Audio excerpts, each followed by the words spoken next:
I want to thank you for, I guess I should say, continuing to come back. But I do need you to know, because I do get lots of people who are new to the site and new to the blog. I am a formerly unfaithful spouse myself.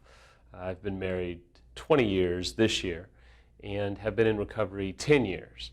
So everything that I deliver or say through these blogs is really as someone who's gone through it. Because the last thing that any of you who are suffering the effects of infidelity want to hear is from someone who's never been through it before and kind of spouts off things that they read in a book or heard someone say or what have you. And that's just not the case here, okay? I've made not every mistake you can make, but probably almost every mistake. And so when I communicate with you, I want you to know I'm communicating as someone who really wants to help you but has been through this themselves. So I hope there's an identification there. And I say all that to say because the next 3 blogs are going to be pretty direct towards the unfaithful spouse. If you're a betrayed spouse, I really want your feedback and I really want you to listen because I want you to understand some things. I want there to be some clarity in them for you, but I may miss something and I may not be seeing something that I want your take on, and I certainly will speak to it and own it, because there's been some times where I've gotten some great feedback that I maybe said something a little bit stupid, and I do appreciate that. It's not always easy to hear because we work really hard to make sure these things are spot on and excellent, but at the end of the day, we're doing the best we can. So I want to launch out on a few blogs on self-pity. Now, I had a master's in self-pity. I felt sorry for myself. I relished in the self-pity that I was feeling. I nursed it like a little baby. I carried it along with me. Let me give you a couple definitions of self-pity. Self-pity is a feeling that you have suffered more than you deserve or more than you should have. It is a pity for oneself based upon the belief that you are suffering more than you should be. It's also a self-indulgent attitude that what you're suffering is unfair or unreasonable and shouldn't be happening to you. And as an unfaithful spouse, man, I'll tell you, I wallowed in self-pity at several occasions. Maybe not early on, because early on I was pretty numb and it all hit me pretty hard when it came out and the consequences were seemingly endless. They almost always are. And then as I kind of started to sober up a little bit, there came in some self-pity, and then slowly but surely it really compounded at an interest rate that I couldn't even put a number on. But all of a sudden, my pity for myself was off the chart. Now, I'm going to be pretty direct, and if you are an unfaithful listening, embrace this with me. Because I blamed everybody but myself early on. And then I came into a ton of shame and blamed myself and wallowed in my own shame. So self-pity is a pretty normal reaction on behalf of the unfaithful, but it's incredibly self-destructive. And here's some problems with self-pity, and I want these to kind of set the stage for the next few blogs that we have. Number one is it keeps us the victim. And as long as we're the victim, we can blame somebody else. Essentially, it frees us from taking responsibility, and so it's everybody else's fault, not our own.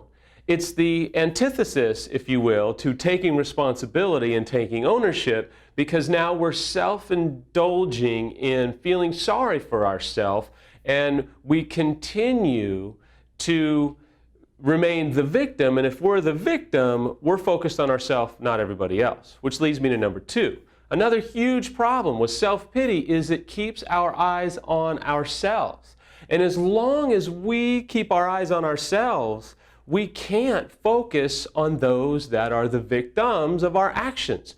As long as we're focused on ourselves, we're not feeling compassion towards those that we've betrayed, and I'll talk about that in a minute. But if we're continuing to focus on ourselves, it prevents us from being able to focus on the consequences that our spouse is feeling because of the choices that we have made. You see, when we are walking in self-pity, we milk it for attention. And then there's this incredible dysfunction where now the betrayed spouse feels like they have to comfort us and put us back together when we're the ones that have committed this atrocity and wrecked their lives and wreaked havoc upon our family and our marriage, but yet we are so consumed with self-pity, we're expecting the betrayed spouse to comfort us because we have our eyes completely on us. It's the same thing with shame. We may be ashamed of what we've done, and we should be. But if we're wallowing in shame, poor us, poor me, I'm so this, I'm so that, who are we thinking about most? We're thinking about ourselves. And if you want to infuriate a betrayed spouse, just keep focusing on you. Keep focusing on your shame and your pain and your hurt and your self-pity, and watch yourself become so alienated from your spouse and maybe even your family that you'll wake up one day and say, how did this happen? Finally, number 3, self-pity prevents true compassion from flowing out of your life.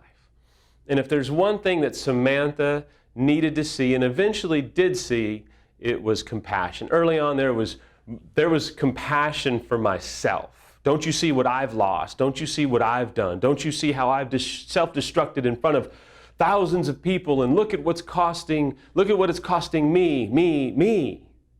The problem is you can't be compassionate if you're wallowing in self-pity.